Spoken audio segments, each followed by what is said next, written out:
Hello friends and subscribers, welcome to Tamil Bell YouTube channel. நீங்க நம்ம சேனலை subscribe பண்ணல அப்படின்னா மறக்காம சப்ஸ்கிரைப் பண்ணுங்க. பக்கத்துல உள்ள பெல் பட்டனை கிளிக் பண்ணுங்க. நாங்க போடக்கூடிய வீடியோக்கள் எல்லாமே உடனடியா பாருங்க. இன்னைக்கு நம்ம வீடியோல ஐபிஎலோட கடைசி மேட்ச், ஃபைனல் மேட்ச் யாருக்குன்னு சொல்லி பார்த்தோம் அப்படின்னா சன்ரைசர்ஸ் ஹைதராபாத்துக்கும் கல்கட்டா நைட் ரைடர்ஸ்க்கும், இந்த ரெண்டு டீமுக்குமான ஒரு ஃபுல் ப்ரிவியூ தாங்க இந்த வீடியோல பார்க்க போறோம். இந்த பர்டிகுலர் ப்ரிவியூ வீடியோ பார்க்கறதுக்கு முன்னாடி நீங்க இன்னும் நம்ம டெலகிராம்ல ஜாயின் பண்ணலன்னா மறக்காம ஜாயின் பண்ணிக்கோங்க. டிஸ்கிரிப்ஷன்ல லிங்க் இருக்கு. லாஸ்ட் ஹாஃப் அன் ஹவர்ல ஸ்மால் லீக்ஸ்க்கான டீமும் மெகா கான்டெஸ்டுக்கான டெமோ டீம்ஸ் அதில் கொடுத்துக்கிட்டு இருக்கோம். உங்களுக்கு ரொம்பவே யூஸ்ஃபுல்லா இருக்கும். ஸோ மறக்காம எல்லாரும் டெலகிராம்ல வந்து ஜாயின் பண்ணிக்கோங்க. டிஸ்கிரிப்ஷன்ல லிங்க் இருக்கு.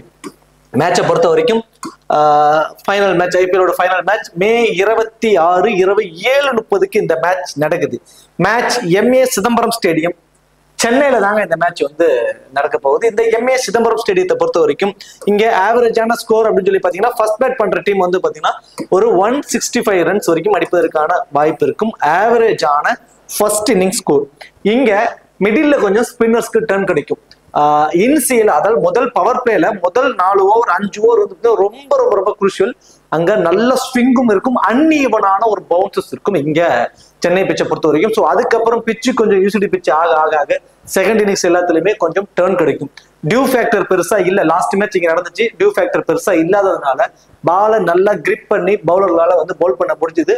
பர்டிகுலரா ஸ்பின்னர்ஸால நல்லா டர்னும் பண்ண முடிஞ்சது இந்த பர்டிகுலர் வெனுல. ஸோ செகண்ட் இன்னிங்ஸ்ல டியூ ஃபேக்டர் இல்லை அப்படின்னா கண்டிப்பா வந்து டர்ன் பண்றதுக்கான சான்சஸ் இருக்கும். ஸோ ஸ்பின்னர்ஸ்க்கு செகண்ட் இன்னிங்ஸ்ல கொஞ்சம் அட்வான்டேஜஸா இருக்கும். ஃபர்ஸ்ட் இன்னிங்ஸ்ல முதல் 5-6 ஓவர் ஃபாஸ்ட் பாலர்ஸ்க்கு ரொம்ப ரொம்ப ரொம்ப குரூஷியலான ஓவர்ஸ். அதுல அன்ஈவனான பவுன்சஸும் இருக்கும், நல்ல ஸ்விங்கும் இருக்கும். ஓவராலா பார்த்தோம் அப்படின்னா இங்க ஃபர்ஸ்ட் இன்னிங்ஸ் பண்றவங்க வந்து 165 அப்படிங்கிறது வந்து ஒரு ஆவரேஜான ஸ்கோரா கொண்டு வந்துட்டு இருக்காங்க. இங்க வந்து சென்னை பிச்சை பொறுத்த வரைக்கும் ஒரு 170+ ரன் அடிச்சுட்டாவே சேஸ் பண்றதுக்கு கொஞ்சம் கஷ்டப்படுவாங்க இந்த பர்டிகுலர் வெனுவை பொறுத்த வரைக்கும். இங்க 137 மேட்ச் நடந்திருக்கு. அதுல 71 மேட்ச் வந்து பாத்தீங்கன்னா பேட்டிங் ஃபர்ஸ்ட் பண்ணவங்க தான் வின் பண்ணிருக்காங்க. நம்ம ஆல்ரெடி சொன்ன மாதிரி இங்க ஃபர்ஸ்ட் பேட் பண்ணிட்டு ஒரு 165 to 175 ரன்ஸ் அடிச்சுட்டாவே சேஸ் பண்ற டீமுக்கு கொஞ்சம் கஷ்டமா இருக்கும்.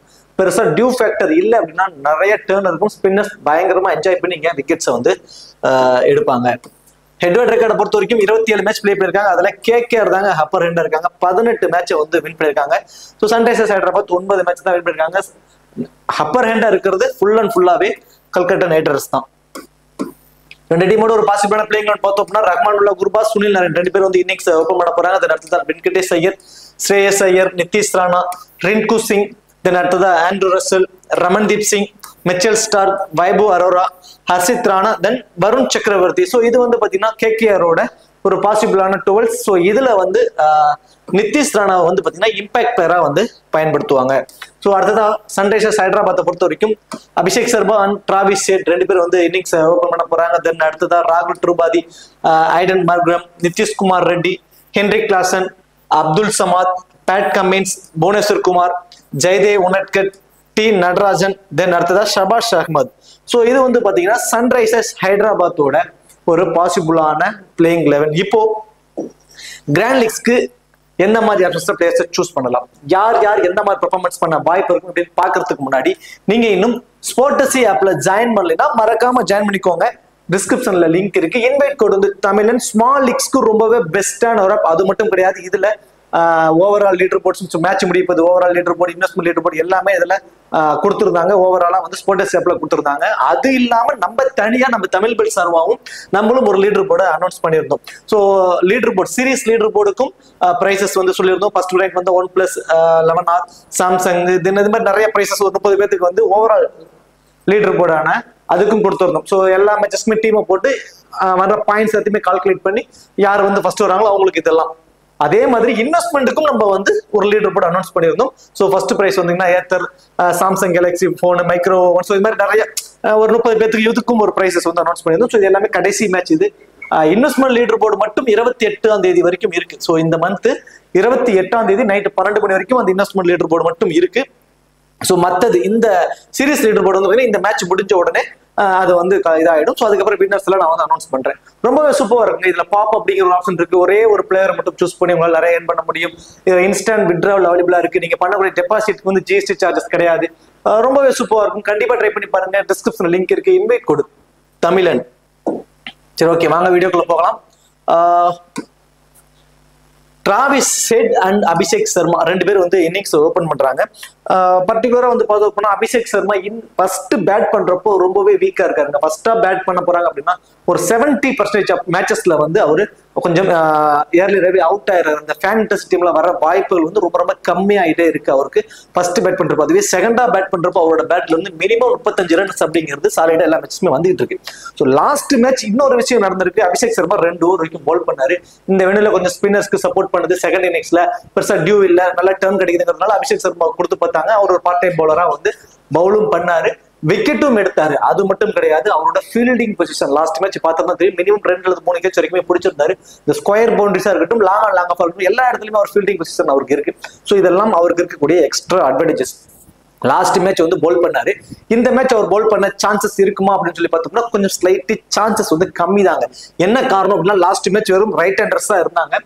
ஸோ இவர் பவுல் பண்றதுக்கான வாய்ப்பை வந்து அது இன்க்ரீஸ் பண்ணி கொடுத்துச்சு. பட் இந்த பர்டிகுலர் மேட்ச்ல லெஃப்ட் ஹேண்டர்ஸ் தாங்க அதிகம். ஸோ சுனில் நரேனா இருக்கட்டும், வெங்கடேஷ் ஐயர், ரிங்கு சிங், தென் நிதிஷ் ராணா வந்தா நிதிஷ் ராணா, வெறும் லெஃப்ட் ஹேண்டர்ஸ் தான் அதிகமா இருக்கிறதுனால அபிஷேக் சர்மா பவுல் பண்றதுக்கான வாய்ப்பு ரொம்பவே கம்மியாக போகுது. ஸோ அந்த இடத்துல யார் பவுல் பண்றதுக்கான வாய்ப்பு இருக்க போகுதுன்னா ஐடன் Makram. So ஐடன் Makram last match கூட ஒரு ஓவர் பவுல் பண்ணியிருந்தாரு. இந்த மேட்ச் லெஃப்ட் ஹேண்டர்ஸ் அதிகமா இருக்கிறதுனால ஐடன் மக்ரம்க்கு இந்த மேட்ச் ஃபேண்டசி வேல்யூ கொஞ்சம் இன்க்ரீஸ் ஆக போகுது. So Abhishek Sharma last match bowl பண்ணாரு, இந்த மேட்ச் பவுல் பண்றதுக்கான சான்சஸ் இருக்கும் அப்படிங்கிற மாதிரியான ஒரு கால்குலேஷன் பத்தி கிரிக்கெட் நாலேஜ் தெரிஞ்சவங்களுக்கு, ஓரளவு கிரிக்கெட்டை பத்தி தெரிஞ்சவங்களுக்கு நான் சொல்றது ஓகேன்னு தோணும். பட் லாஸ்ட் மேட்ச் பவுல் பண்ணாரு, சப்போஸ் பை சான்ஸ் இந்த மேட்ச் பவுல் பண்ணிட்டாருன்னா நீ சொன்னதை கேட்டு நான் போடல அப்படிங்கிற மாதிரியான கான்செப்ட் வேணும். நான் வந்து ஒரு கிரிக்கெட் அனலைஸா நான் சொல்றேன். லெஃப்ட் ஹேண்டர்ஸ்க்கு அப்படிங்கிறப்போ அவர் ரைட் ஹேண்டர்ஸா இருந்ததுனால இவர் வந்து left arm spinner. So okay, அவர் நிறைய பேர் பவுலிங் ஆப்ஷன்ஸ் அவருக்கு கொடுத்தாங்க. இப்போ ஆப்போனன்ட் டீம்ல வெறும் லெஃப்ட் ஹேண்டர்ஸ் தான் அதிகமா இருக்காங்க. சுனில் நரேன், வெங்கடேஷ் ஐயர், ரிங்கு சிங், நிதிஷ் ராணா, இப்படி வெறும் லெஃப்ட் ஹேண்டர்ஸ் 4 பேர் இருக்காங்க டாப் 6 பேர்ல. ஸோ அப்படிங்கிறப்போ யாருக்கு வந்து கொஞ்சம் பவுலிங் ஆப்ஷன்ஸ் அதிகமா இருக்குன்னா மேபி ஐடன் மக்ரம் ஒரு ஆஃப் பிரேக் பவுலருக்கு கொடுப்பதற்கான வாய்ப்பு இருக்கு. அதனால இந்த மேட்ச் ஐடன் மக்ரம்க்கு வந்து கொஞ்சம் ஃபேண்டசி வேல்யூ கொஞ்சம் இன்க்ரீஸ் ஆகிறதுக்கான சான்சஸ் இருக்கு. ஸோ என் பாயிண்ட் ஆஃப் வியூல அபிஷேக் சர்மா பவுல் பண்ணுவார் அப்படின்னா அது மிகப்பெரிய ஒரு கொஸ்டின் மார்க் தான். அதுலயும் நீங்க செகண்டா பேட் பண்ண போறாருன்னா அவருக்கு ரொம்பவே இம்பார்ட்டன்ஸ் கொடுத்துக்கோங்க. அதுவும் ஃபர்ஸ்ட் பேட்டிங் அப்படின்னா 50-50 ஆப்ஷன்ஸ் வச்சுக்கிறது தான் ஒரு பெட்டர் ஆப்ஷன். டிராவிஸ் ஹெட்டை பொறுத்த வரைக்கும் முக்கியமான மேட்சஸ் எல்லாத்துலயுமே அவரோட கான்ட்ரிபியூட் ரொம்பவே சூப்பரா இருக்குமே. அவசரமே பட மாட்டாரு. முக்கியமான மேட்சஸ் எதுலையுமே அவர் அவசரப்பட மாட்டாரு. பாலுக்கு தகுந்த மாதிரி ரொட்டேட் பண்ணி ஆடுவாரு. தவறான பாலை மட்டும்தான் பவுண்டரிஸ் ரொட்டேட் பண்ணுவார். அவர் லீக் மேட்சஸ்ல ஆடுற விதமே வேற, இந்த மாதிரி முக்கியமான மேட்சஸ்ல ஆடுற விதமே வேற. அவர்கிட்ட இருக்கிற எக்ஸ்ட்ரா அட்வான்டேஜஸ் பாத்தீங்கன்னா அவர் சம்டைம்ஸ் வந்து அவர் இம்பாக்ட் வேற பயன்படுத்தி வெளியே உட்கார வச்சிடறாங்க. அது மிகப்பெரிய ஒரு மைனஸா போயிட்டு இருக்கு அவருக்கு. அதனால கேட்ச் பிடிக்கிற வாய்ப்பு எல்லாம் வந்து அவருக்கு ரொம்ப கம்மி தான். ஆஸ் அ பிளேயரா அவருக்கு நம்ம ஃபர்ஸ்ட் பேட் பண்ண போறாருன்னா 35 ரன்ஸ் வரைக்கும் அவர் எதிர்பார்க்கலாம். செகண்டா பேட் பண்ண போறாருன்னா மேபி வந்து ஒரு 25 ரன்ஸ்க்குள்ள அவர் அவுட் ஆகிறதுக்கான சான்சஸ் வந்து இருக்கு. ராகுல் திரிபாதி பிளே ஆஃப்ல விளையாண்ட 2 மேட்சுமே அவர்கிட்ட இருந்து ஒரு சூப்பரான கான்ட்ரிபியூட். வெரி ஃபர்ஸ்ட் பால்ல இருந்து அக்ரெசிவா ஸ்டார்ட் பண்றாரு. அது வந்து பாத்தீங்கன்னா கிளிக் ஆகிட்டும் இருக்கு. இந்த மேட்ச் அதுக்கான வாய்ப்பு இருக்குமானா மிகப்பெரிய ஒரு கொஸ்டின் மார்க். என்ன ரீசன் அப்படின்னா 2 மேட்ச்லயுமே டாப் ஆர்டர்ல இருந்து ஏர்லியரா விக்கெட்டை விட்டுட்டாங்க. ஸோ இவர் வந்து பாத்தீங்கன்னா அந்த பவர் பிளேவை யூஸ் பண்ணி பவர் பிளேல நிறைய பவுண்டரிஸை கொண்டு வந்துட்டார். சும்மா தலைக்கு மேல தூக்கி அடிச்சு பவுண்டரிஸ் ஆகி ஸோ இந்த மாதிரி பவர் பிளேவை அழகா யூஸ் பண்ணிக்கிட்டாரு. ஆனால் இந்த மேட்ச் வந்து 2 பேர்த்துக்கிட்ட இருந்துமே மினிமம் 25+ ரன்ஸ் வரைக்கும் கான்ட்ரிபியூட் இருப்பதற்கான சான்சஸ் ரொம்ப அதிகம். ஸோ ராகுல் திரிபாதி இந்த மேட்ச் வந்து ஃபிளாப் ஆகிறதுக்கான சான்சஸ் தான் கொஞ்சம் அதிகம். ஐடன் மக்ரம் பத்தி நம்ம ஆல்ரெடி சொல்லிட்டோம். அவருக்கு வந்து ஃபேண்டசி வேல்யூ இந்த மேட்ச் இன்க்ரீஸ் ஆக போகுது. மினிமம் 2 ஓவர் வரைக்கும் பவுல் பண்றதுக்கான வாய்ப்பு. பேட்டிங்ல இந்த மேட்ச் கண்டிப்பா வந்து 25 இருந்து 30 ரன்ஸ் வரைக்கும் அடிப்பதற்கான வாய்ப்பு. ஒன்னா பிராண்ட் லீக் நீங்க ஒரு வைஸ் கேப்டன்ஸ்னா கூட நீங்க கண்டிப்பா ட்ரை பண்ணி பார்க்கலாம். ஹென்ரி கிளாசன் ஆஸ் யூசுவல் தான் நல்ல ஃபார்ம். மிடில்ல ஒரு மிகப்பெரிய ஒரு பேக் போன் சொல்லலாம் சன்ரைசர்ஸ் ஹைதராபாத்துக்கு. விக்கெட் கீப்பர் மூலியமா கிடைக்கக்கூடிய எக்ஸ்ட்ரா ஆப்ஷன்ஸ்ங்கிறதுனால கொஞ்சம் ஃபேண்டசி வேல்யூ அவருக்கு இன்க்ரீஸ் ஆகிக்கிட்டே இருக்கு. இதெல்லாம் ஒரு பக்கம். நல்ல பிளேயருக்கு நல்ல ஃபார்ம்ல இருக்காரு. இன் ஃபார்ம்ல இருக்கக்கூடிய ஒரு பிளேயர். விக்கெட் கீப்பர் மூலியமா மினிமம் ஒரு 20+ ஃபேண்டசி பாயிண்ட்ஸ் கிடைச்சிடும். அவர் வரக்கூடிய டவுன் இப்போ ஒரு எக்ஸாம்பிளுக்கு ஒரு 15வது ஓவருக்கு அப்புறம் வர மாதிரியான ஒரு ஆப்ஷன்ஸ் இருந்ததுன்னா வெரி ஃபர்ஸ்ட் பாலர் அக்ரெசிவா ஸ்டார்ட் பண்ணும். அப்படி இல்லை அப்படின்னா கொஞ்சம் டாப் ஆர்டர்ல 2-3 விக்கெட் விழுந்துட்டாலுமே அவர்கிட்ட வந்து பார்த்தீங்கன்னா பாலுக்கு தகுந்த ரொட்டேட் ஆகிட்டு கொஞ்சம் ஸ்டாண்ட் பண்ணிட்டு அதுக்கப்புறம் அக்ரெசிவா ஸ்டார்ட் பண்றாரு. என்ன இருந்தாலும் ஒரு 10 பால் நின்ட்டாருன்னா அதுக்கப்புறம் அவரோட கை நிக்க மாட்டேங்குது. பவுண்டரிஸ்ல ட்ரீட் பண்ண ஆரம்பிச்சாரு. சிக்ஸர்ஸும் பவுண்டரிஸ்மா தான் அவர் ட்ரீட் பண்ணிட்டு இருக்காரு. நல்ல ஃபார்ம்ல இருக்கிறது அவருக்கு இருக்கிற எக்ஸ்ட்ரா அட்வான்டேஜஸ். ஒரே ஒரு மைனஸ் இவரோட டவுன் தாங்க மைனஸ். ஸோ ரொம்ப கீழே வராரு. ஆப்போசிட்ல ரஹ்மானுல்லா குர்பாஸ் டாப் தடல வராரு. 2 பேருக்குமே சிமிலரான ஆப்ஷன்ஸ் தான். 2 பேருமே அக்ரெசிவா ஸ்டார்ட் பண்ணக்கூடியவங்க. இதுல ஸ்லைட்லி சான்சஸ் ஃபார் எக்ஸ்ட்ரா அட்வான்டேஜஸ்ல ரஹ்மான் அல்லா குர்பாஸ், ஏன்னா பவர் பிளேல ஆடுறாரு. பவர் பிளேல எல்லாருமே உள்ள இருக்கும்போது சும்மா தலைக்கு மேல தூக்கி அடிச்சுட்டாவே, 30 சர்க்கிள் தாண்டி அடிச்சுட்டாவே அது வந்து பாத்தீங்கன்னா பவுண்டரிஸ்க்கு போயிடும். ஸோ சிக்ஸஸ் அடிப்பதற்கான ஒரு எக்ஸ்ட்ரா அட்வான்டேஜஸ் இருக்கு. எல்லாமே சர்க்கிள் கூட தான் இருப்பாங்க, நிறைய ஏரியாஸ் இருக்கு, அடிப்பதற்கான வாய்ப்புகள் இருக்கு. ஆனா லைக் என்ட்ரி கிளாஸ் உள்ள வர்றப்போ அந்த பவர் பிளே முடிஞ்சிடும். ஸோ வெளியே அவுட்ஃபீல்ட் 30 அடுக்கு வெளியே வந்து பாத்தீங்கன்னா ஒரு 5 ஃபீல்டர்ஸ் வரைக்கும் இருப்பாங்க. ஸோ இப்படி இருக்கும்போது கொஞ்சம் பவுண்டரிஸ்ல ட்ரீட் பண்றதுக்கான வாய்ப்புகள் கொஞ்சம் கம்மி ஆயிடும். கொஞ்சம் கையை இப்போ லெக் சைட்ல வருது, லெக் சைட் ஃபீல்டிங் இருப்பாங்கன்னா கிளியர் பண்ற மாதிரியான பாலா இருந்தா மட்டும் தான் அடிக்க முடியும். ஸோ இந்த மாதிரி கொஞ்சம் மைனஸஸ் எல்லாம் இருக்கு. அந்த வகையில எனக்கு தெரிஞ்சு கொஞ்சம் safe Rahman Allah Gurbaz. But 2 பேருக்குமே இருக்கக்கூடிய பிளஸ் விக்கெட் கீப்பர். 2 பேருமே வெறும் 20 ரன் அடிச்சுட்டா கூட போதுமானது, அவங்க ஃபேண்டஸ் டீம்ல வந்துருவாங்க. 2 பேருமே சேஃபான ஒரு ஆப்ஷன் தான். என் பாயிண்ட் ஆஃப் வியூல நான் ரஹ்மான் அல்லா குர்பாஸ்க்கு கொஞ்சம் இம்பார்ட்டன்ஸ் அதிகமாக கொடுத்துருக்கேன். இம்பார்ட்டன்ஸ் மீன்ஸ் நான் கிராண்ட் லீக்ல ஒரு வைஸ் கேப்டனா கூட நான் ட்ரை பண்ணி பார்ப்பேன். Nitish Kumar Reddy so last match வந்து ஃபிளாப் ஆயிட்டாரு. இந்த மேட்ச் அவருக்கு வந்து மினிமம் வந்து ஒரு 15ல இருந்து ஒரு 20 ரன்ஸ்குள்ள அடிப்பதற்கான வாய்ப்பு, வேற ஏதாவது எக்ஸ்ட்ரா அட்வான்டேஜஸ் போல் பண்றதுக்கான சான்ஸ் இருக்குமானா கண்டிப்பா இருக்காது. மிகப்பெரிய அது ஒரு கொஸ்டின் மார்க் தான். என்ன காரணம்னா Pat Cummins, Jaydev Unadkat, Bhuvneshwar Kumar, T Natarajan 4 fast bowlers இருக்காங்க. இம்பாக்ட் பிளேயர் ரோலான அஹ்மத் இருக்காரு. தென் அடுத்ததா வந்து பாத்தீங்கன்னா ஐடன் மெக்ரம், அபிஷேக் சர்மா, இப்படி ஸ்பின்னிங் ஆப்ஷனுக்கும் ஒரு 3 பிளேயர் இருக்காங்க. ஸோ நிதிஷ்குமார் ரெட்டி பவுல் பண்றது இந்த மேட்ச் வந்து பாத்தீங்கன்னா ரொம்பவே வந்து ஒரு மைனஸ் தான். ஸோ அவருக்கு வந்து பேட்டிங்ல ஒரு 15ல இருந்து 20 ரன்ஸ் வரைக்கும் எதிர்பார்க்கலாம். அவரோட ஃபீல்டிங் பொசிஷனுக்கு ஒரு கேட்ச் வரைக்கும் பிடிப்பதற்கான வாய்ப்பு அவ்வளவுதான் இருக்கும். அப்துல் சமாத் நம்ம 10ல இருந்து ஒரு 15 ரன்ஸ் வரைக்கும் எதிர்பார்க்கலாம். ஷபாஷ் அஹ்மது லாஸ்ட் மேட்ச் வந்து மேன் ஆஃப் த மேட்ச் வாங்கக்கூடிய அளவுக்கு ஒரு பர்ஃபார்மன்ஸ் பண்ணியிருந்தாரு. விக்கெட்ஸும் இருந்தாரு. ஃபேண்டசி டீமோட கேப்டனே அவர் தான், அந்த அளவுக்கு வந்து பாயிண்ட்ஸ் எடுத்து கொடுத்திருந்தாரு. இந்த மேட்ச் அதுக்கான வாய்ப்பு இருக்குமானா பவுலே 4 ஓவர் பவுல் பண்ணுவார் அப்படிங்கிறது மிகப்பெரிய ஒரு கொஸ்டின் மார்க். நம்ம அதுக்கான ரீசன் சொல்லிட்டோம். ஆப்போனன்ட் டீம்ல நிறைய லெஃப்ட் ஹேண்டர்ஸ் அதிகமா இருக்கிறதுனால ஒரு பவுலே 4 ஓவர் பவுல் பண்ணுவாரா அப்படிங்கிறது மிகப்பெரிய கொஸ்டின் மார்க். 2 ஓவர் பவுல் பண்றதுக்கான சான்சஸ், அதுல ஒரு விக்கெட் மேபி அவர் எடுக்கலாம். பேட் கமின்ஸ் போத் இன்னிங்ஸ்லுமே ரொம்ப இம்பார்ட்டன்ட். அதுலயும் பர்டிகுலரா செகண்டா பேட் பண்றப்போ கண்டிப்பா வந்து பாத்தீங்கன்னா கிட்டத்தட்ட 90% ஆஃப் மேட்சஸ்ல வந்து அவர் இந்த ஃபேண்டசி டீமுக்குள்ள வந்துட்டாரு.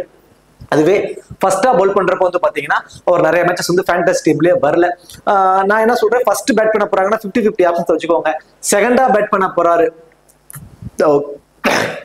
சாரி ஃபர்ஸ்ட் பேட் பண்ண போறாரு அப்படின்னா அவர் வந்து பாத்தீங்கன்னா 90% ஆஃப் டீம்ஸ்ல வந்து ட்ரை பண்ணிக்கோங்க. செகண்டா பேட் பண்ண போறாங்க அப்படின்னா, அதாவது ஃபர்ஸ்ட் பால் பண்ண போறாங்கன்னா அவங்களோட 50-50 ஆப்ஷன்ஸ்ல நீங்க வச்சுக்கிறது தான் ஒரு பெட்டர் ஆப்ஷனா இருக்கும். ஜெயதேவ் உன்னட்கட் வெறும் 4% இந்த மேட்ச் மேபி அவர் வந்து ஒரு டிஃபரன்ஷியல் பிக்கா இருக்கலாம். அதுலயும் பர்டிகுலரா ஃபர்ஸ்ட் பால் பண்ண போறாங்க, ஃபர்ஸ்ட் எஸ்ஆர்ஹெச் பால் பண்ண போறாங்கன்னா ஜெயதேவ் உன்னட்கட் ரொம்பவே ஒரு இம்பார்ட்டன்ட் பிக்கா இருப்பாரு. உங்களோட கிராண்ட் லீக்ஸ்க்கு கண்டிப்பா ட்ரை பண்ணி பாருங்க. வெறும் 4% தான். அதுலயும் டெத் ஓவர்ஸ்ல அவர் நடராஜன் கூட பால் பண்றப்போ 2 விக்கெட் வரைக்கும் எடுப்பதற்கான சான்சஸ் இருக்கும். மோஸ்ட் ஆஃப் விசஸ் அவரை ட்ரை கூட பண்ண மாட்டாங்க. ஸோ ஃபர்ஸ்ட் பால் பண்ண போறாங்கன்னா ஜெயதேவ் உன்னட்கட் ரொம்பவே இம்பார்ட்டன்ட் பிக்கா இருப்பாரு. புவனேஸ்வர் குமார் போத் இன்னிங்ஸ்லயுமே 1 விக்கெட் வரைக்கும் எடுப்பதற்கான ஒரு வாய்ப்பு ரொம்ப அதிகம். நடராஜன் ஃபர்ஸ்ட் பால் பண்ண போறாருன்னா 2 விக்கெட்டும், செகண்டா பால் பண்ண போறாருன்னா 1 விக்கெட்டும் எடுப்பதற்கான சான்சஸ் ரொம்ப அதிகம். தென் அடுத்ததா கேகேஆர் இந்த சீசனோட பெஸ்ட் டீம் சொல்லலாம். எல்லா டீம் கூடயுமே சூப்பரான ஒரு பர்ஃபார்மன்ஸை கொடுத்தாங்க. பட் நம்ம நிறைய சீரீஸை பார்த்துருக்கோம். இந்த மாதிரி டாப் டேபிள்ல இருக்கவங்க வந்து கடைசியில வந்து சோக் ஆயிட்டு போன நிறைய மேட்சஸ் பார்த்துருக்கோம். பட் ஆனா இவங்க இந்த சென்னை கிரவுண்ட்ல சென்னையை வீழ்த்தியே வந்து பாத்தீங்கன்னா ஃபைனல்ல வின் பண்ணிருக்காங்க. ஸோ அந்த அளவுக்கு ஒரு சூப்பரான டீம். அது இந்த சீசன் அவங்களுக்கு ரொம்பவே பயங்கரமான ஒரு காம்பினேஷன் அமைஞ்சிருக்காங்க. அது வந்து அவங்களுக்கு இருக்கிற பிளஸ். அதுலயும் பர்டிகுலரா சுனில் நரேனோட ஓப்பனிங் தாங்க அவங்களுக்கு வந்து சுனில் நரேனை டாப் ஆர்டர்ல கொண்டு வந்து ஒரு கணிசமான ரன்ஸை கொண்டு வந்து அவங்களோட பேட்டிங் டெப்த் வந்து பாத்தீங்கன்னா 8வது பேட்ஸ்மேன் வரைக்கும் இருக்கு. அந்த அளவுக்கு அவங்க டெப்த்தை கொண்டு வந்துட்டாங்க. ஸோ அந்த மாதிரியான ஒரு ஆப்ஷன்ஸ்ல இருக்கிறதுனால அந்த டீம் வந்து நல்ல ஒரு ஃபார்மா தெரியுறாங்க. ஸோ ரஹ்மான் அல்லா குர்பாஸ் கண்டிப்பா விக்கெட் கீப்பர், ஆல்ரெடி சொன்ன மாதிரி விக்கெட் கீப்பர்ல 20+ ஃபேண்டசி பாயிண்ட்ஸ் வந்துருவாரு. பவர் பிளேவை யூஸ் பண்ணி அழகா 25ல இருந்து 30 ரன்ஸ் வரைக்கும் அடிச்சுடுவாருங்க. நான் என்னோட கிராண்ட் லீக்ஸ்க்கு அவர் நான் வந்து ஒரு வைஸ் கேப்டனா வந்து அட்லீஸ்ட் ஒரு டீம்ல ட்ரை பண்ணி பார்ப்பேன். இந்த பர்டிகுலர் மேட்சுக்கு உங்களுக்கு கிராண்ட் லீக்கான டெமோ டீம் வேணும்னா மறக்காம கேம்சர்ஸ் சொல்லுங்க. எத்தனை பேர் கமெண்ட் பண்றீங்களோ அதை வச்சு நான் உங்களுக்கு கிராண்ட் லீக்கான டெமோ டிப்ஸ் வந்து கண்டிப்பா கொடுக்குறேன். ஒரு 10 கிராண்ட் லீக்கான டெமோ டிப்ஸ் நான் ட்ரை பண்றேன். சுனில் நரேன் ஆஸ் யூசுவல் தாங்க 4 ஓவருமே பவுல் பண்றாரு. இந்த வெனுல கொஞ்சம் ஸ்பின்னர்ஸ்க்கு சப்போர்ட் பண்ணும். அவர் விக்கெட்ஸ் 2 அல்லது 3 விக்கெட் எடுப்பாராங்கிறதுலாம் கிடையாது. ஏன்னா அந்த அளவுக்கு வந்து அவர் விக்கெட்ஸ் எடுத்துட்டு இருக்கல. ஆனா எக்கனாமிக்கலா பவுல் பண்றாரு. மினிமம் 1 விக்கெட்டாவது எடுத்துறாரு. அது வந்து அந்த வகையில அவர்கிட்ட இருந்து ஒரு எக்ஸ்ட்ரா அட்வான்டேஜஸ். தென் பவர் பிளேவை அழகா யூஸ் பண்றாருங்க. பவர் பிளேவை பயன்படுத்தி மினிமம் 20-25+ ரன்ஸ் வரைக்கும் அடிச்சிடுறாரு. ஸோ 4 ஓவருக்கு 1 விக்கெட்டும் 25 ரன்ஸ் வரைக்கும் அடிப்பதற்கான சான்சஸ் கண்டிப்பா வந்து ஒன்னா. ஸ்மால் லீக்ஸ்ல எல்லாருமே அவரை தான் கேப்டனா ட்ரை பண்ணிருப்பாங்க. ஸோ கிராண்ட் லீக்ஸ்க்கு வந்து நீங்க ஒரு வைஸ் கேப்டனாவோ அல்லது ஒரு ஆஸ் பிளேயராவோ உள்ள கொண்டு வாங்க. அவர் சேஃபான ஒரு ஆப்ஷனா தான் தெரியுறாரு, 2 ஆப்ஷன்ஸ் இருக்கிறதுனால. லாஸ்ட் மேட்ச் வந்து நம்ம வெங்கடேஷ் ஐயரை வந்து ஒரு ஃபிளாப் ஆகிறதுக்கான சான்சஸ் இருக்கு அப்படிங்கிற மாதிரி சொல்லியிருந்தோம். அவர் வந்து நல்லாவே பெர்ஃபார்மன்ஸ் பண்ணியிருந்தாரு. நல்ல ஒரு ஃபிளாட் ட்ராக்குங்க. அகமதாபாத் பிச்சை வந்து ஃபிளாட் ட்ராக். ஸோ அதுல வந்து ஒரு ஃபிளாப் ஆயிடுவார் அப்படிங்கிற மாதிரியான ஒரு மனநிலையில் சொன்னது ஒரு மைனஸா போயிடுச்சு. பட் இந்த வேணும் ட்ரெடிஷ்னல் சென்னை பிச்சா இருந்துச்சு அப்படின்னா கண்டிப்பா ஆடுறதுக்கு ரொம்பவே கஷ்டப்படுவாங்க. ஏன்னா அன்இவனான ஒரு பவுன்சஸ் இருக்கும், ரொம்பவே லோவாகவும் இருக்கும், கொஞ்சம் செகண்ட் இன்னிங்ஸ்ல ரொம்பவே ஸ்லோவாயிடும். ஸோ இவர் வந்து பாத்தீங்கன்னா அந்த இறங்கி ஆடுறப்பெல்லாம் வந்து பால் டர்ன் ஆச்சுன்னா கண்டிப்பா ஸ்டெம்பிட் முறையில் அவுட் ஆவதற்கான சான்சஸ் இருக்கு. அது இல்லாம வெங்கடேஷ் ஐயர் யாருக்கிட்ட மேபி அவரோட விக்கெட்டை பறி கொடுக்க சான்சஸ் இருக்கும் அப்படின்னா கண்டிப்பா T Natarajan. So Natarajan maybe அவரோட விக்கெட்டை பறி கொடுக்கறதுக்கான சான்சஸ் இருக்கும். அப்படி இல்லைன்னா Aiden Markram team vs Venkatesh Iyer உங்களுக்குள்ள ஒரு பேட்டில் இருக்க சான்சஸ் இருக்கும். இந்த மேட்ச் மேபி வெங்கடேஷ் ஐயர் வந்து நம்ம ஒரு 15-20 ரன்ஸ்க்குள்ள அவர் எடுப்பதற்கான சான்சஸ் ஃபேண்டஸ் டீம்ல வருவார் அப்படிங்கிறது கிட்டத்தட்ட ஒரு 70% வருவாராங்கிறது மிகப்பெரிய ஒரு கொஸ்டின் மார்க் தான். நான் பர்சனலா அவரை கொண்டு போகல.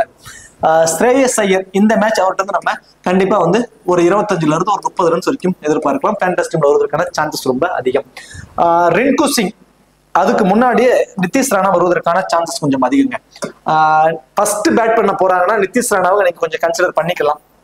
ஸோ ஃபர்ஸ்டா வந்து பேட் பண்ண போறாங்க கேகேஆர் அப்படிங்கிற டீம்ல டாப் ஆர்டர்ல யாரா விக்கெட்டை விட்டுருவாங்க அப்படிங்கிற மாதிரி ஒரு ஒன் சைடா எஸ்ஆர் கட்சிக்கு ஃபேவரா நீங்க ஏதாவது ஒரு டீமை போட்டீங்கன்னா அதுல must try Nitish Rana. Otherwise செகண்டா பேட் பண்ண போறாங்க, சேஸ் பண்ண போறாங்க கேகேஆர்னா நிதிஷ் ராணாவுக்கு பேட்டிங் வாய்ப்பு கிடைக்குமாங்கிறது ஒரு மிகப்பெரிய ஒரு கொஸ்டின் மார்க். இதுல ரிங்கு சிங் இந்த மேட்ச் 100%ங்க கிட்டத்தட்ட மினிமம் வந்து ஒரு 35 ஒரு 50+ ஃபேண்டசி பாயிண்ட்ஸ் வருவதற்கான சான்சஸ் ரொம்ப அவருக்கு அதிகமா இருக்க போகுது. கண்டிப்பா உங்களோட கிராண்ட் லீக்ஸ்ல அவரை மஸ்டா ட்ரை பண்ணிக்கோங்க. பர்டிகுலரா ஃபர்ஸ்ட் பேட் பண்ணாலும் சரி, செகண்ட் என்னை பொறுத்த வரைக்கும் ஃபர்ஸ்ட் பேட் பண்றாருன்னா மஸ்ட் ட்ரைன்னு சொல்லுவேன் நான். ரிங்கு சிங் அவரோட பேட்டர் வந்து கண்டிப்பா 25+ ரன்ஸ் வரைக்கும் இந்த மேட்ச் வருவதற்கான சான்சஸ் ரொம்ப அதிகம். அவரோட ஃபீல்டிங் பொசிஷன் ஸ்கொயர் பவுண்டரிஸை கவர் பண்ணிருக்கும். மினிமம் 1 கேட்ச் மேக்ஸிமம் 2 கேட்ச் வரைக்கும் பிடிப்பதற்கான சான்சஸ் இந்த மேட்ச் அவர்கிட்ட வந்து நம்ம மினிமம் 35 மேக்ஸிமம் 50+ ஃபேண்டசி பாயிண்ட்ஸ் வரைக்கும் வருவதற்கான சான்சஸ் ரொம்ப அதிகம். ஃபேண்டசி டீம்ல வருவதற்கான வாய்ப்பும் அவருக்கு கொஞ்சம் அதிகமா தாங்க இருக்க போகுது. ஆண்ட்ரூ ரசல் மினிமம் 2 ஓவர் போல் பண்றாரு. பேட்டிங்ல வந்தாலும் 20 ஒரு 25 ரன்ஸ் வரைக்கும் அடிப்பாருங்க. அந்த 2 ஓவர்ல ஒரு விக்கெட் எடுத்துட்டாருன்னா ஃபேண்டசி டீமுக்குள்ள வந்துருவாரு. அப்படி இல்லைன்னா அந்த 20 ரன்ஸுக்குள்ள அவர் ஃபேண்டசி வருவதற்கான சான்சஸ் கொஞ்சம் கம்மி தான். தென் மிச்சல் ஸ்டார்க், வைபவ் அரரா, ஹர்ஷித் ராணா, வருண் சக்கரவர்த்தி, தென் சுனில் நரேன், ஆண்ட்ரூ ரசல், இந்த 6 பேர் தான் இந்த டீமோட பவுலிங் ஆப்ஷன்ஸ். ஸோ இதுல மிச்சல் ஸ்டார்க் அவரோட 4 ஓவரை கம்ப்ளீட் பண்ணிடுவாரு. சுனில் நரேன் அவரோட 4 ஓவரை கம்ப்ளீட் பண்ணிடுவாரு. தென் ஹர்ஷித் ராணா அவரோட 4 ஓவரை கம்ப்ளீட் பண்ணிடுவாரு. வருண் சக்கரவர்த்தி அவரோட 4 ஓவரை கம்ப்ளீட் பண்ணிடுவாரு. ஸோ இந்த 4 பேரும் உங்களோட 4 ஓவரை கம்ப்ளீட் பண்ணிடுவாங்க. வைபவ் அரரா மினிமம் 2 ஓவர் வரைக்கும் போல் பண்றதுக்கான சான்சஸ் இருக்கும். மேக்ஸிமம் 3 ஓவர் வரைக்கும் போல் பண்ணுவாரு. Andrew Russell minimum 2 over maximum 3 over வரைக்கும் போல் பண்றதுக்கான சான்சஸ் வந்து இருக்கு. மேபி அதுல 1 ஓவர் கம்மி பண்றதா இருந்தா லைக் ஹர்ஷித் ராணாவுக்கு வேணா அவர் 3 ஓவர் வரைக்கும் போல் பண்றதுக்கான சான்சஸ் இருக்கும். அதர்வைஸ் வருண் சக்கரவர்த்தி, தென் சுனில் நரேன், மிச்சல் ஸ்டார்க் இந்த 3 பேருமே அவங்களோட 4 ஓவரை கம்ப்ளீட் பண்ணிடுவாங்க. இதுல ஃபர்ஸ்ட் பால் பண்ண போறாங்க அப்படின்னா மிச்சல் ஸ்டார்க் மஸ்ட் ட்ரை. ஒன்னா பிராண்ட் லீக் நீங்க ஒரு கேப்டனா வைஸ் கேப்டனா கூட ட்ரை பண்ணி பார்க்கலாம். செகண்டா பால் பண்ண போறாருன்னா ஒரு விக்கெட் வரைக்கும் எடுப்பதற்கான சான்சஸ் தான். ஃபேண்டசி டீம்ல வருவாரா அப்படிங்கிறது மிகப்பெரிய கொஸ்டின் மார்க். வைபவ் அரரா ஃபர்ஸ்டா பால் பண்ண போறாருன்னா மேபி ஒரு விக்கெட் வரைக்கும் எடுக்கலாம். ஹர்ஷித் ராணா பொறுத்த வரைக்கும் செகண்டா பால் பண்றப்போ கிட்டத்தட்ட ஒரு 80% ஆஃப் டீம்ஸ்ல ஒரு ஃபேண்டசி டீமுக்குள்ள வந்திருக்காரு. செகண்டா பால் பண்ண போறாங்கன்னா ஹர்ஷித் ராணாவுக்கு ரொம்ப இம்பார்ட்டன்ஸ் கொடுத்துக்கோங்க. 2 விக்கெட் வரைக்கும் எடுப்பதற்கான சான்சஸ். ஃபர்ஸ்ட் பால் பண்ண போறாருன்னா 1 விக்கெட் வரைக்கும் எடுப்பாரு. வருண் சக்கரவர்த்தி செகண்டா பால் பண்றப்போ 2 அல்லது ஒரு 3 விக்கெட் வரைக்கும் கூட எடுப்பதற்கான சான்சஸ் இருக்கு. ஸோ ஃபர்ஸ்ட் பால் பண்ண போறாருன்னா மினிமம் 1 விக்கெட் வரைக்கும் எடுப்பதற்கான வாய்ப்பு தான் அவருக்கு இருக்கு. சுனில் நரேனை பொறுத்த வரைக்கும் போத் இன்னிங்ஸ்லுமே இம்பார்ட்டன்ட். என்ன காரணம்னா பேட் அண்ட் பவுல் ரெண்டுமே இருக்கிறது, ரெண்டுலயுமே கான்ட்ரிபியூட் பண்றதுனால ஒரு போத் இன்னிங்ஸ்லுமே ஒரு இம்பார்ட்டன்டா தெரியுறாரு. சரி, ஓகே. இப்ப இந்த ஒரு 5 நிமிஷம் மட்டும் என்னோட செக்மெண்ட். நான் என்னோட ஒப்பீனியன், என்னோட பர்சனல் ப்ரெடிக்ஷன் வந்து சொல்றேன். அது உங்களுக்கு விருப்பப்பட்டு அதை நீங்க எடுத்துக்கோங்க. இல்ல அப்படின்னா அதை விட்டு ஒமிட் பண்ணிக்கோங்க. இது வரைக்கும் சொன்னதை வச்சு நீங்க டீம்ஸ் போட்டுக்கோங்க. இந்த 5 நிமிஷம் நான் சொல்லக்கூடியது வந்து என்னோட பர்சனல் ஒப்பீனியன். அதை உங்களை ஷேர் பண்றேன். விருப்பம் இருக்கிறவங்க அதை ட்ரை பண்ணிக்கோங்க. மேபி அது ஒர்க் அவுட் ஆனாலும் சரி, ஒர்க் அவுட் ஆனாலும் அது உங்களோட ஓன் ரிஸ்க். டிராவிஸ் ஹெட்டை பொறுத்த வரைக்கும் ஃபர்ஸ்ட் பேட் பண்ண போறாரு அப்படின்னா கண்டிப்பா 35 ரன்ஸ் வரைக்கும் அடிப்பாரு. செகண்டா பேட் பண்ண போறாருன்னா 24 27 ரன்ஸ் தான். மோஸ்ட் ப்ராபபிலி 24 ரன்னுக்குள்ள அவுட் ஆகிறதுக்கான சான்சஸ் தான் இருக்கும். அபிஷேக் சர்மா ஃபர்ஸ்ட் பேட் பண்ண போறாங்க அப்படின்னா ஒரு 23 ரன் வரைக்கும் அடிப்பாரு. செகண்டா பேட் பண்ண போறாருன்னா 35ல இருந்து 50 ரன்ஸ் வரைக்கும் கூட அடிப்பதற்கான சான்ஸ் ரொம்ப அதிகம். ராகுல் திரிபாதி இந்த மேட்ச் போத் இன்னிங்ஸ்லுமே 17ல இருந்து 20 ரன்ஸ்குள்ள அடிப்பதற்கான வாய்ப்பு தாங்க இருக்கு. ஐடன் மெக்ரம் போத் இன்னிங்ஸ்லுமே அவர் வந்து ஒரு நல்ல ஒரு கான்ட்ரிபியூட் பண்றதுக்கான சான்சஸ் இருக்கு. மினிமம் 30 ரன்ஸ் வரைக்கும் போத் இன்னிங்ஸ்லுமே ஆடுவார். தென் பவுலும் பண்றதுக்கான சான்சஸ் மினிமம் 2 ஓவர் பவுல் பண்ணா கூட 1 விக்கெட் வரைக்கும் எடுப்பதற்கான வாய்ப்பு அவர் கொஞ்சம் அதிகம் இந்த பர்டிகுலர் மேட்ச்ல. ஹென்ரி கிளாசன் போத் இன்னிங்ஸ்லுமே 25 ரன்ஸ் வரைக்கும் அடிப்பாரு. 20+ ஃபேண்டசி பாயிண்ட்ஸ் தனியா கிடைக்கும், விக்கெட் கீப்பர் மூலமா கிடைக்கும் அவருக்கு எக்ஸ்ட்ரா அட்வான்டேஜஸ்ல. நிதிஷ்குமார் ரெட்டி 15ல இருந்து 20 ரன்ஸ்குள்ள தான் அடிப்பாரு. அப்துல் சமாத் 10+ ரன்ஸ் வரைக்கும் அடிப்பதற்கான சான்சஸ் தான். 10 ரன்ஸ் வரைக்கும் 10 ரன்குள்ள அடிப்பதற்கான சான்சஸ் தான். ஷபாஸ் அகமது பேட்டிங்ல வந்தாருன்னா ஒரு 5ல இருந்து ஒரு 10 ரன்ஸ்குள்ள அடிப்பாரு. தென் 2 ஓவர் பவுல் பண்ண போறாருங்க, அதுக்கு மேல பவுல் பண்றதுக்கான சான்சஸ் கம்மி தான். விக்கெட் எடுக்காம போவதற்கான சான்சஸ் தான் அதிகம். பேட் கமின்ஸ் ஃபர்ஸ்ட் பவுல் பண்ண போறாருன்னா 1 விக்கெட் வரைக்கும் எடுப்பாரு. அதுவே செகண்டா பவுல் பண்ண போறாருன்னா பேட்டிங்ல வந்து 10ல இருந்து 15 ரன்ஸ் வரைக்கும் அடிப்பாரு. தென் 2 விக்கெட் வரைக்கும் எடுப்பதற்கான வாய்ப்பு செகண்டா பவுல் பண்ண போறாரு அப்படின்னா. ஜெயதேவ் உனட்கட் ஃபர்ஸ்ட் பவுல் பண்றாரு அப்படின்னா 2 விக்கெட் வரைக்கும் எடுப்பாருங்க, ஒரு பிக் டிஃபரன்ஷியல் பிக். செகண்டா பவுல் பண்ண போறாருன்னா மேபி விக்கெட் இல்லாம கூட போகலாம், அப்படின்னா 1 விக்கெட் வரைக்கும் எடுக்கலாம். புவனேஸ்வர் குமார் போத் இன்னிங்ஸ்லயுமே 1 விக்கெட் வரைக்கும் எடுப்பதற்கான சான்சஸ். நடராஜன் ஃபர்ஸ்ட் பவுல் பண்ண போறாருன்னா 2 விக்கெட்டும், செகண்டா பவுல் பண்ண போறாருன்னா 1 விக்கெட் வரைக்கும் எடுப்பாரு. ரஹ்மானுல்லா குர்பாஸ் போத் இன்னிங்ஸ்லுமே ஒரு 30 ரன்ஸ் வரைக்கும் அடிப்பாரு. தென் விக்கெட் கீப்பர்ல 20+ ஃபேண்டசி பாயிண்ட்ஸும் அவருக்கு கிடைச்சிடும். சுனில் நரேன் ஃபர்ஸ்ட் பேட் பண்ண போறாரு அப்படின்னா கண்டிப்பா அவரோட பேட் வந்து 35 ரன்ஸ் வரைக்கும் எதிர்பார்க்கலாங்க. செகண்டா என்னோட பாயிண்ட் ஆஃப் வியூல அவர் போத் இன்னிங்ஸ்லுமே சேஃப் தான். நம்ம அவர் வந்து சேஃபான பர்சன், ஏன்னா டபுள் ஆப்ஷன்ஸ் அப்படிங்கிறப்போ அவர் 100% கிட்டத்தட்ட ஒரு 90% அவர் ஃபேண்டசி டீம்ல வருவதற்கான சான்சஸ் இருக்கும். ஸோ போத் இன்னிங்ஸ்லுமே 1 விக்கெட் வரைக்கும் எடுப்பாரு. வெங்கடேஷ் ஐயர் இந்த மேட்ச் எனக்கு தெரிஞ்சு ஃபிளாப் ஆகிறதுக்கான சான்சஸ் தான் இருக்கும். ஸோ மோஸ்ட் ப்ராபபிலி அவர் ஃபேண்டசி டீம்ல வருவார் அப்படிங்கிறது ஒரு மிகப்பெரிய ஒரு கொஸ்டின் மார்க் தான். ஸ்ரேயஸ் ஐயர் ஃபர்ஸ்டா பேட் பண்ண போறாரு அப்படின்னா 35 ரன்ஸ் வரைக்கும் அடிப்பாரு. செகண்டா பேட் பண்ண போறாருன்னா மேபி 25 ரன்ஸ்குள்ள அவுட் ஆகிறதுக்கான சான்சஸ் தாங்க இருக்கும். ரிங்கு சிங் கண்டிப்பா இந்த மேட்ச் 50ல இருந்து 60+ ஃபேண்டசி பாயிண்ட்ஸ் வரைக்கும் வர சான்சஸ் ரொம்ப அதிகம். கண்டிப்பா ஒரு பிக் டிஃபரன்சியல் பிக்கா இருப்பாரு. ஃபேண்டசி டீம்ல வர சான்சஸ் ரொம்ப அதிகம் அவருக்கு. ஆண்ட்ரூ ரசல் ஃபர்ஸ்டா பேட் பண்றாரு அப்படின்னா கண்டிப்பா வந்து 35 ரன்ஸ் வரைக்குமே அடிப்பாரு. 1 விக்கெட் வரைக்கும் எடுப்பதற்கான சான்சஸ். அதுவே வந்து ஃபர்ஸ்ட் பவுல் பண்ண போறாருன்னா மேபி செகண்டா பேட் பண்றப்போ ஒரு 20 ரன்ஸ்குள்ள அடிப்பதற்கான சான்சஸ் தாங்க அவருக்கு இருக்கும். தென் மிச்சல் ஸ்டார்க் ஃபர்ஸ்ட் பவுல் பண்ண போறாருன்னா மினிமம் 2 மேக்ஸிமம் 3 விக்கெட் கூட அவர் எடுப்பாரு. ஃபர்ஸ்ட் பவுல் பண்றாரு அப்படின்னா செகண்டா பவுல் பண்ண போறாருன்னா 1 விக்கெட் வரைக்கும் எடுப்பாரு. வைபவ் ராரா ஃபர்ஸ்ட் பவுல் பண்ண போறாருன்னா மேபி 1 விக்கெட்டும், செகண்டா பவுல் பண்ண போறாருன்னா விக்கெட் இல்லாம கூட போறதுக்கான சான்சஸ் இருக்கும். ஹர்ஷித் ராணா ஃபர்ஸ்ட் பவுல் பண்ண போறாருன்னா 1 விக்கெட்டும், செகண்டா பவுல் பண்றப்போ ஒரு 2 விக்கெட்டும் எடுப்பதற்கான சான்சஸ் ரொம்ப அதிகம் ஹர்ஷித் ராணாவுக்கு. வருண் சக்கரவர்த்தி ஃபர்ஸ்ட் பவுல் பண்றப்போ 1 விக்கெட்டும், செகண்டா வந்து பவுல் பண்ண போறப்போ 2 அல்லது 3 விக்கெட் கூட எடுப்பதற்கான சான்சஸ் ரொம்ப அதிகம் வருண் சக்கரவர்த்தியை பொறுத்த வரைக்கும். நிதிஷ் ராணா ஒரு ஒன் சைடான ஒரு டீம், சன்ரைசர்ஸ் ஹைதராபாத்துக்கு ஃபேவரா ஒரு ஒன் சைடா நீங்க டீம் போடுறீங்கன்னா அதெல்லாம் மஸ்ட் ட்ரை. 30ல இருந்து 40 ரன்ஸ் வரைக்கும் கூட அடிப்பதற்கான சான்சஸ் ரொம்ப அதிகம் ஃபர்ஸ்ட் பேட் பண்றப்போ. கேகேஆர் ஃபர்ஸ்ட் பேட் பண்ண போறாங்க, ஒரு டாப் ஆர்டர்ல ஏர்லியரா 2 விக்கெட் விழுந்துருது. எஸ்ஆர்ஹெச் ஃபேவரா ஒரு டீம் போடுறீங்கன்னா அதுல மஸ்ட் ட்ரை நிதிஷ் ராணா. சரி, ஓகே. இந்த பர்டிகுலர் 5 நிமிஷம் மட்டும் என்னோட செக்மெண்ட், என்னோட ஒப்பீனியன். அது விருப்பம் இருக்கிறவங்க அந்த ஆப்ஷன்ஸை வச்சு நீங்க கொடுத்துக்கலாம். இப்போ நான் வந்து ஃபர்ஸ்ட் பேட் பண்ண போறாரு 2 விக்கெட் அப்படின்னு நான் சொல்லியிருக்கேன். So 2 wicket 50+ fantasy points, starting point ஒரு 4 பாயிண்ட், ஒரு 55 ஃபேண்டசி பாயிண்ட்ஸ் இருந்து 60 ஃபேண்டசி பாயிண்ட்ஸ் எடுப்பாங்க அப்படிங்கிற மாதிரி நீங்க ஒரு கால்குலேட் பண்ணி, ஏன்னா இப்போ கால்குலேட் பண்ணி பாயிண்ட்ஸ் வைஸ் நீங்க போட்டு யார் அதிக பாயிண்ட்ஸ் இருக்காங்களோ அவங்கள வச்சு நீங்க டீம் கிரியேட் பண்றது உங்களுக்கு ஈஸியா இருக்கும். மேபி நான் சொன்னதை வச்சு வேணா ஒரு டீமை ட்ரை பண்ணி பாருங்க. என்னோட ஒப்பீனியன், பர்சனல் ஒப்பீனியன் இது. இப்போ கேப்டன் வைஸ் கேப்டன் ஆப்ஷனுக்கு எலிஜிபிள் பர்சன் ஸ்மால் லீக்ஸ்ல கிட்டத்தட்ட எல்லாருமே சுனில் நரனுக்கு தாங்க கேப்டனா போயிருப்பாங்க. ஸ்மால் லீக்ஸ் உங்களோட ஆப்பன்ஸ் எல்லாருமே சுனில் நரனுக்கு கேப்டன் ஆகும். தென் ஆண்ட்ரூ ரசலுக்கு ஒரு வைஸ் கேப்டனாவும் ட்ரை பண்ணிருப்பாங்க. தென் டிராவிஸ் ஹெட்டுக்கு ஒரு வைஸ் கேப்டன் ஆப்ஷனா ட்ரை பண்ணிருப்பாங்க. ஹென்ரி கிளாசனுக்கு ஒரு வைஸ் கேப்டன். இந்த 4 பிளேயருக்கும் தான் உங்களோட ஆப்பனன்ட் எல்லாருமே கேப்டன் வைஸ் கேப்டன் ஆப்ஷனா ஸ்மால் லீக்ஸ்ல ட்ரை பண்ணிருப்பாங்க. கிராண்ட் லீக்ஸ்க்கு நீங்க ரிஸ்க் எடுக்க தயாரா இருக்கிற பட்சத்துல கண்டிப்பா ஐடன் மெக்ரமுக்கு ஒரு டீம்ல கேப்டன் வைஸ் கேப்டன் ஆப்ஷனா ட்ரை பண்ணி பாருங்க. ஃபர்ஸ்ட் பவுல் பண்ண போறாங்கன்னா நடராஜனுக்கு ஒன்னா கிராண்ட் லீக்ல ஒரு கேப்டன் வைஸ் கேப்டன் ஆப்ஷனா ட்ரை பண்ணி பாருங்க. தென் ரஹ்மானுல்லா குர்பாஸ்க்கு கண்டிப்பா ஒரே ஒரு டீம் ஒரு கேப்டனாவோ அல்லது வைஸ் கேப்டன் ட்ரை பண்ணி பாருங்க. ஒரு ஒர்த்தபிளான பிக்கா இருப்பாரு, எக்ஸ்ட்ரா அட்வான்டேஜஸும் இருக்கு விக்கெட் கீப்பர் பண்றதுனால. தென் ஃபர்ஸ்ட் பவுல் பண்ண போறாங்கன்னா மிச்சல் ஸ்டார்க்கு ஒன்னா கிராண்ட் ஒரு கேப்டன் வைஸ் கேப்டன் ஆப்ஷனா கொடுத்து பாருங்க. தென் ஆண்ட்ரூ ரசல் ஃபர்ஸ்ட் வந்து பேட் பண்ண போறாங்க கேகேஆர் அப்படின்னா ஆண்ட்ரூ ரசலுக்கு ஒரு ரிஸ்கா ஒரு கேப்டன் வைஸ் கேப்டன் ஆப்ஷனை கொடுங்க. தென் வருண் சக்கரவர்த்திக்கு செகண்டா பவுல் பண்ண போறாருன்னா அவருக்கு வந்து ஒரு ரிஸ்கா ஒரு கேப்டன் வைஸ் கேப்டன் ஆப்ஷனா கண்டிப்பா ட்ரை பண்ணி பாருங்க. சரி, ஓகே. இந்த வீடியோ உங்களுக்கு பிடிச்சிருக்கு நினைக்கிறேன். இந்த வீடியோ உங்களுக்கு பிடிச்சிருச்சு அப்படின்னா மறக்காம வீடியோக்கு லைக் பண்ணி வீடியோ கொஞ்சம் சப்போர்ட் பண்ணுங்க. இந்த வீடியோ பத்திய கருத்துக்களை கமெண்ட் செக்ஷன்ல சொல்லிடுங்க. தேங்க்யூ.